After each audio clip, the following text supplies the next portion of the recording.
Bank వారు ఏ విధంగా చేస్తున్నారని చెప్పి. ఇప్పుడు మళ్ళీ యథా రాజా తదా ప్రజ అనుకోండి, ఓకే. కాకపోతే ఆ డౌట్ అనేది వస్తుంది కదా, ఏ విధంగా చేస్తారు. నేను మీడియా కూడా చాలా చక్కగా క్వశ్చన్ చేశారు సీఎంని, ఏ విధంగా చేస్తారు, ఎప్పట్లోగా చేస్తారు, దీనికి నిధులు ఎప్పటి వరకు, దాని నుంచి ఇన్కమ్ మనం ఎప్పుడు తీసుకుంటాం, ఇవన్నీ కూడా. సో ఆ డౌట్స్ని ఈరోజు మన వ్యూవర్స్కి ప్లీజ్ క్లారిటీ చేయండి, ఇవ్వండి. ముందుగా నాకు అవకాశం ఇచ్చిన ఐన్యూస్ యజమానికి అలాగే మీకు ప్యానల్ లో ఇతర పార్టీ నాయకులందరూ కూడా శుభోదయం తెలియజేసుకుంటూ మేడం ఇప్పుడు థ్యాంక్ యూ సో మచ్. ఎందుకంటే ఫస్ట్ ఆఫ్ ఆల్ నాకు తెలిసి ఈ రోజు మార్నింగ్ చాలా న్యూస్ ఛానల్స్ కూడా దీని మీద ఫోకస్ చేయలేదు. First of all I news ఒక స్టేట్ లో ఒక కొత్త ప్రాజెక్ట్ వస్తున్నప్పుడు దాన్ని ప్రజలు కూడా చర్చించాలా, ప్రజలకు కూడా విషయాలు తెలియాలనే ఉద్దేశంతో ముందు ఈ ప్రాజెక్ట్ మీద చర్చ పెట్టినటువంటి మీకు జనసేన పార్టీ తరఫున మీకు ప్రత్యేక ధన్యవాదాలు తెలియజేసుకుంటున్నాం. వై బికాజ్ ఈ రోజు మేడం నిన్న మీరు చూసుంటారు చంద్రబాబు నాయుడు గారికి ఉన్నటువంటి విజన్, ఎందుకంటే చాలా సీనియర్ లీడరు.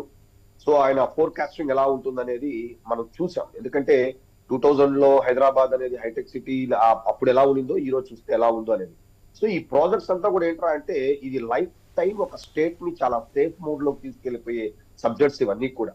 ఇప్పుడు ఏదన్నా కానీ మన యొక్క స్కీమ్స్ ఏదైతే ఉందో, వెల్ఫేర్ స్కీమ్స్ ఏదైతే ఉందో, అది డెఫినెట్లీ అదొక తాత్కాలికమైనటువంటి మెడిసినే తప్ప that is not a permanent cure for the public as well as for the state. అదొక మెడిసిన్ జస్ట్ ఆ సమయానికి రిలీఫ్ ఇస్తుంది సీరియస్లీ చెప్పాలంటే. ఎందుకంటే ఈ బ్రాడ్ సెన్స్ లో థింక్ చేస్తేనే ఈ రోజు మనం ట్రిలియన్ ఎకానమీ కానీ లేకపోతే కేంద్ర ప్రభుత్వం అనుకున్నటువంటి వికసిత్ భారత్ కానీ అవన్నీ జరగాలంటే ఈ యొక్క నదుల అనుసంధానం అనేది it's a very good concept. ఇది మనకు మాత్రమే ఉంది, ఆ యొక్క సోర్స్ మనకు ఉంది కాబట్టి. ఇది అదర్ స్టేట్స్ చేయలేదు. వై బికాస్ మనకు గోదావరి ఫ్లో మన స్టేట్ లో ఉంది కాబట్టి దాన్ని ఎంత పర్ఫెక్ట్ గా యూటిలైజ్ చేసుకుంటాం అన్న కాన్సెప్ట్ తో ఇదంతా జరుగుతుంది. మీకు ఒక చిన్న ఇన్ఫర్మేషన్ మేడం, మనకు పోలవరం కూడా 1941 లో స్టార్ట్ అయినప్పుడు, అప్పుడు ఇనిషియల్ స్టేజ్ లో 1941 లో వచ్చినప్పుడు దాని బడ్జెట్ 129 కోట్లు మాత్రమే. దాన్ని బట్టి ఆ రోజు ఉన్నటువంటి పరిస్థితులకి దాన్ని చేయలేక దాని మీద అంత సీరియస్ లేక వదిలేస్తే 1953 లో విశాఖ స్టీల్ ప్లాంట్ అక్కడికి వచ్చిన తర్వాత ఆ వాటర్ కావాల్సి వచ్చింది ఆ వైజాగ్ స్టీల్ ప్లాంట్ కి. తిరిగి మళ్ళా వెళ్ళి వెనక్కి పోలవరాన్ని మళ్ళా సెట్ చేయాల్సి వచ్చింది. అంటే ఏంట్రా అంటే మన యొక్క స్టేట్ లో ఇండస్ట్రీస్, పెద్ద పెద్ద ఇండస్ట్రీస్ రావాలి అంటే, కంపెనీస్ పెట్టాలి అంటే, ఫ్యాక్టరీస్ ముందుకు రావాలి అంటే డెఫినెట్లీ ఆ వాటర్ సోర్స్ అనేది చాలా ఇంపార్టెంట్. ఇది 1953 లో మనకు వైజాగ్ స్టీల్ ప్లాంట్ ఇష్యూ వచ్చినప్పుడు మళ్ళా వెళ్ళి మనం బ్యాక్ వెళ్ళి పోలవరాన్ని మళ్ళా మనం స్టార్ట్ చేసుకోవాల్సిన పరిస్థితి వచ్చింది. అంటే ఏంట్రా అంటే ఈ రోజు మనం వైజాగ్ స్టీల్ ప్లాంట్ గురించి మాట్లాడుతున్నాం. There are so many Vizag ని మనం ఒక ఇండస్ట్రీ లాగే చూస్తున్నాం.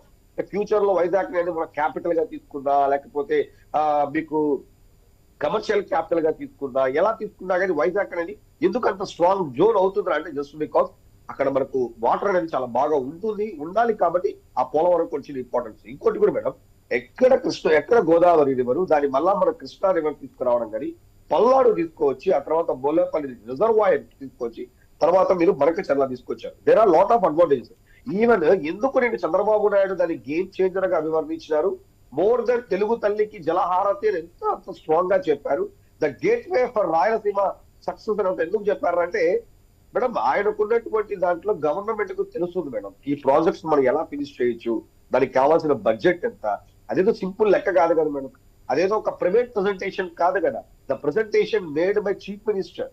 ఆయన ప్రెజెంటేషన్ చేసే ముందు ఎంతమంది ఐఏఎస్ అధికారులతో మాట్లాడుంటారు, దానికి సంబంధించి ఎంతమంది అధికారులతో చర్చించుంటారు, ఆ తర్వాతే కదా రిపోర్ట్ వస్తుంది. మనం ఏదో దాన్ని జనరల్ గా డబ్బు ఎంత ఉంది, మీ దగ్గర ఎంత ఉంది, నాకు చూపించండి, బ్యాంక్ లో బ్యాలెన్స్ చూపించండి, చంద్రబాబు నాయుడు ఇంట్లో తెస్తారా, అవన్నీ చాలా తక్కువ స్థాయి ఆలోచనలు చేసే వాళ్ళు మాత్రమే అలా మాట్లాడతారు. వై బికాస్ ఈ రోజు మనం రినోవబుల్ ఎనర్జీకి వెళ్ళిపోతున్నాం, అంటే గ్రీన్ ఎనర్జీకి వెళ్ళిపోతున్నాం. ఈ రోజు చూసినట్టయితే యూ డోంట్ బిలీవ్, ఎక్కడైతే ఈ యొక్క వాటర్ ని చాలా పర్ఫెక్ట్ గా యూటిలైజ్ చేసుకున్నారో state something like Rajasthan, Maharashtra, Gujarat and Karnataka perfect గా యూటిలైజ్ చేసుకున్నారు వాళ్ళ వాటర్ రిసోర్స్ అంతా కూడా. ఆ రెన్యూవబుల్ ఎనర్జీగా రావడం వల్ల ఈ రోజు మోర్ కంపెనీస్ అట్రాక్ట్ అవుతుంది.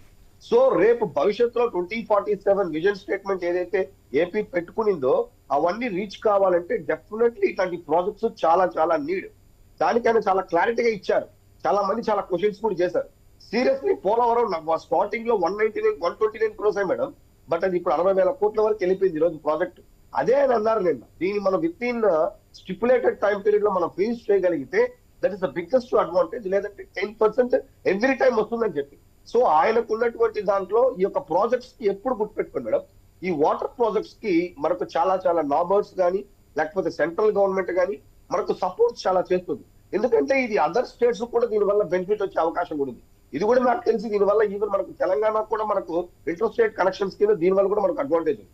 మీకు పోలవరం కూడా దాదాపు జస్ట్ మీకు drinking water facility 30 lakhs people కి మాత్రమే జరుగుతుంది. బట్ మీకు ఈ యొక్క బనకచర్ల రిజర్వాయర్ ఏదైతే రెగ్యులేటర్ ఏదైతే ఉందో మీకు మోర్ దెన్ 80 lakhs దాకా తీసుకొచ్చిన పరిస్థితి తీసుకొచ్చారు.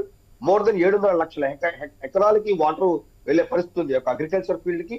ఇదే మహేష్ గారు అక్కడ వస్తున్నటువంటి డౌట్ ఏంటంటే ఒకటి అంటే లక్ష్మణ్ రావు గారు ఆ డౌట్ ని బయట పెట్టలేదు. మాకు వచ్చిన డౌట్ ఏంటంటే లక్ష్మణ్ రావు గారు కాదు మేడం, చెప్పండి. ఎందుకంటే మేడం ఇప్పుడు వచ్చిన డౌట్ ఏంటంటే ఓ పక్కన 3 years లో కంప్లీట్ అవుతుంది అంటున్నారు కదా, 3 years లో కంప్లీట్ చేస్తాము అని చెప్తున్నారు. మరొక పక్క 5 సంవత్సరాలు, ఒక నిమిషం, 5 సంవత్సరాలు లేట్ అయితే కనుక 40% పెరుగుతుంది అంటున్నారు. ఏంటి అక్కడ అర్థం కావట్లేదు ఏమవుతుంది అనేది. 5 సంవత్సరాలు 10 సంవత్సరాలు డిలే అయిందంటే కనుక ఎవ్రీ 5 years ఒకసారి 40% పెరుగుతుంది అంటున్నారు. 3 years లో కంప్లీట్ అవుతున్నప్పుడు 5 years కి పెరిగే మాట ఎందుకు వస్తుంది అనేది. మేడం అంటే ఇప్పుడు ఎలా చెప్పాలంటే మేడం, ఇప్పుడు పోలవరం కూడా స్టార్టింగ్ లో 199 crores మేడం. 199 crores 1941, మళ్ళీ 1981 లో అంజయ్ గారు తీసుకున్నప్పుడు ఇట్స్ ఆల్మోస్ట్ 2,665 crores వెళ్ళింది. ఆ తర్వాత మళ్ళా తీసుకున్నప్పుడు ఈ 2005-06 లో రాజశేఖర రెడ్డి గారు వచ్చినప్పుడు 10,000 కోట్లకి వెళ్ళింది. 2010-11 కి విత్ ఇన్ 5 years పీరియడ్ అది కంప్లీట్ చేయకపోతే కదా. అంటే ఒక విషయం మేడం, అంటే ఏంటంటే మేడం ప్రాజెక్ట్స్ నిర్మాణం చేసే టైంలో మనకు టెక్నికల్ గా కంటిన్యూ ఫీజిబిలిటీ, టెక్నికల్ గా మనకు అంత సపోర్ట్ కంటిన్యూగా దొరకదు. పోలవరం ఏంట్రా అంటే మనం వాన పడినప్పుడు కానీ, వర్షాలు పడినప్పుడు కానీ, వరద వచ్చినప్పుడు కానీ మన ప్రాజెక్ట్ ని కట్టలేం. 100% ప్రాజెక్ట్ ఆ టైం పీరియడ్ లో మనం ఫినిష్ చేయలేం.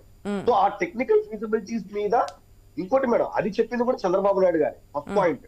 అదేంటి వైసీపీ వాళ్ళు ఫైండ్ అవుట్ చేసింది కాదు, టాక్స్ కమిటీ ఫైండ్ అవుట్ చేసింది కాదు. నిన్న ప్రాజెక్ట్స్ యొక్క అడ్వాంటేజ్ కానీ, మన రైట్ టైం లో పనిచేస్తే వచ్చే అడ్వాంటేజ్ కానీ, ఇన్ కేస్ మనం డిలే చేస్తే మనకు కలిగే ఒక బడ్జెట్ లో మనకు కలిగే ఇబ్బందులు కానీ అవన్నీ కూడా ప్రజెంట్ చేసి చంద్రబాబు నాయుడు గారి అక్కడ. దాన్ని మీరు ఎవరు అక్కడ ఉన్న వాళ్ళు ఆన్సర్ చేయలేదు, దానికి క్వశ్చన్ చేయలేదు. ఆయనే చెప్పారు మన 80%, 80,000 వస్తుంది, మనం 1 year డిలే చేస్తామంటే 10% పెరుగుతుంది. లైక్ దట్ మనం 5 years తీసుకుంటే ఏంటంటే he created the seriousness in the officials. మీరు ఇంత 3 years దాన్ని మీరు ఫినిష్ చేయాలన్న సీరియస్నెస్ ఆయన క్రియేట్ చేశారు అక్కడ. అలా కాకుండా ఈ ప్రాజెక్ట్ స్టార్ట్ చేస్తామండి, పర్లేదండి, నిదానంగా చేసుకుందామంటే దట్ ఈస్ నాట్ టార్గెట్ కదా మేడం. ఐఏఎస్ ఫస్ట్ అటెంప్ట్ తో కొడితే ఒక క్రేజ్, సెకండ్ అటెంప్ట్ లో కొడితే ఇంకో క్రేజ్, 3rd attempt లో కొట్టమో తెలియదు. ఆ ఉన్నటువంటి పీరియడ్ ఆఫ్ టైం లో కమిట్మెంట్ ఉంటుందో లేదో తెలియదు. వై బికాస్ మనం చూసాము లాస్ట్ 5 years గవర్నమెంట్ లో మనం చూసాం what is the importance given for Polavaram project. ఈ రోజు పోలవరం ప్రాజెక్ట్ గురించి వాళ్ళు ఏం మాట్లాడతారు?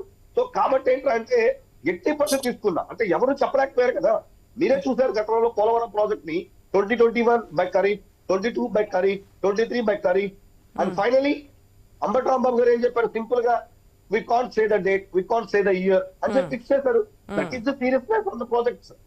ఓకే, ఇక్కడ వెల్ఫేర్ ఏం చేయలేకేం కాదు. వెల్ఫేర్ ఎంతసేపు వెల్ఫేర్ మీద క్వశ్చన్స్ కాదు మేడం. ఎంతసేపు ఎలా పరిగెత్తా మేడం? మీ ఇంట్లో పిల్లడికి 10,000 ఇస్తారు, ఇంట్లో పడుండ్రా అంటామా? ఓ 10,000 రూపాయలు ఉద్యోగం తీసి మార్గం చూపిస్తామా? మన పిల్లోడికి మాత్రం ఉద్యోగం కావాలా? ఆ మార్గం కూడా చెప్పారు సార్ మీరు. అంటే మీరు ఇన్ ద సెన్స్ మీ కూటమి నాయకులు, అటువంటి ముఖ్యమంత్రి 5,000 రూపాయలకి ఎవరు పనిచేస్తారు? ఇప్పటికే స్టిల్ అదే మాట ఎద్దు నడుస్తుంది. 5,000 రూపాయలకి ఎవరికి ఉద్యోగం ఇప్పిస్తారు? ఇదా ఇప్పించేది? వాళ్ళకు ఉన్నటువంటి స్కిల్ ని బట్టి 10,000 నుంచి 50,000, లక్ష రూపాయల వరకు కూడా జీతాలు ఇప్పిస్తామని చెప్తున్నారు కదా. అవును మేడం. ఇప్పుడు ఓకే, అది మళ్ళీ సెపరేట్ టాపిక్ అవుతుంది. అక్కడికి వెళ్తే నిరుద్యోగ వృత్తి, 20 లక్షల ఉద్యోగాలు ఇవన్నీ కూడా వస్తాయి. మళ్ళీ లింక్ చేయలేం కదా మేడం, దీన్ని మళ్ళీ లింక్ చేయలేం. That is separate thing. So ఈ రోజు ఏంటంటే ఆయన నిన్న దాని మీద చెప్పడం కానీ, నిజంగానే చెప్పాలంటే ఈవెన్ మీరు నిన్న మెసేజ్ పెట్టిన తర్వాత we just studied about what is this Banakacherla reservoir అనేది ఏంటి, దానికి ఉన్నటువంటి శాంటిటీ ఏంటి, దాని వల్ల అడ్వాంటేజ్ చూస్తే నిజంగా చెప్పాలంటే ఇట్స్ వండర్ఫుల్ స్కోప్. అసలు ఏంటి మేడం ఆ డేటా రిప్రజెంటేషన్? ఛాన్సెస్ ఉందా అసలు మనకు? 1970 to 1970లో ఎంత ఫ్లో పోయిందంటే గోదావరి నుంచి సముద్రాలకి, ఈ రోజు 2024 ఎంత ఫ్లో పోయిందని చెప్తున్నారంటే అది ఏమన్నా మనం అదృష్టం చేయగలుగుతామా? కానీ కనీసం దరిదాపుల్లో చూసాము మనం అలాంటి డేటాను కూడా. అవును, ఏ ప్రాజెక్ట్ కి ఎంత వరకు వెళ్తుంది, ఎన్ని టీఎంసీలు వెళ్తున్నాయి, ఇప్పుడు తీసుకుంటే కనుక ఎన్ని టీఎంసీలు ఎక్కడెక్కడ ఉంటాయి, ఇవన్నీ కూడా క్లియర్ కట్ గా నిన్న ప్రెజెంటేషన్ ఇచ్చారు. ఓకే, ఒక నిమిషం. ఎవ్రీథింగ్ మన ముందు పెట్టింది చంద్రబాబు నాయుడు గారే కాబట్టి, ఆయన ఒక విజన్ ఉంది కాబట్టి. ఎందుకంటే madam we are Janasena, why because we are supporting for Chandrababu Naidu garu means because of this ఇలాంటి ఆయన దగ్గర ఉంది కాబట్టి. సో మీకు చూడండి మేడం, ఒక 40 minutes పొగడ్డం ఎగడం కాదు మేడం. అంటే ఆ సీరియస్నెస్ చెప్పిన విధానం ఏదైతే ఉందో, ఆ ప్రాజెక్ట్స్ చెప్పిన విధానం ఏదైతే ఉందో, ఆయన కనెక్ట్ చేసిన విధానం ఏమైనా ఉందో, గతంలో దౌర్భాగ్యం మనం ఏ ముఖ్యమంత్రి గాని లేకపోతే ఏ మంత్రి కూడా కనీసం 2 పేర్లు చెప్పిన సందర్భాలు కూడా లేదు కదా మేడం. సో అదంతా కూడా మనం ఓకే, ఒక్క ఆలోచించాలి నిమిషం. కాబట్టి దీనివల్ల మనకు మీరు మీ advantage కూటమికి ఉంటుంది. సంబంధించిన నాయకులు కాబట్టి మీకు దాంట్లో పాజిటివ్స్ కనిపిస్తాయి. మేడం, మేడం, వాళ్ళు sorry గత మేడం, అధికార మేడం, పార్టీ మేడం, నాయకులు కాబట్టి దాంట్లో మీరు- నెగిటివ్సే కనిపిస్తాయి. మేడం, ప్రజల మేడం, తరపున ఏం మనం- కనిపిస్తుంది అనేది మనం- మూర్తి గారిని అడిగి తెలుసుకుందాం. ఒక నిమిషం మహేష్ గారు. ఎస్ మూర్తి గారు, good morning sir. Good morning Ashaji. Murthy గారు, ఏంటి డౌట్స్ అయితే బయట పెట్టడం జరిగింది. అటు వైసీపీ నాయకులు, ప్రజల తరపున నేను, ఏమేమవుతుంది అనేది కూటమి నాయకులు. ఏంటి ప్రజల ఒపీనియన్ ఏంటి? అది బనకచర్ల ప్రాజెక్ట్ సంబంధించి మీ అభిప్రాయం? Yes, good project, but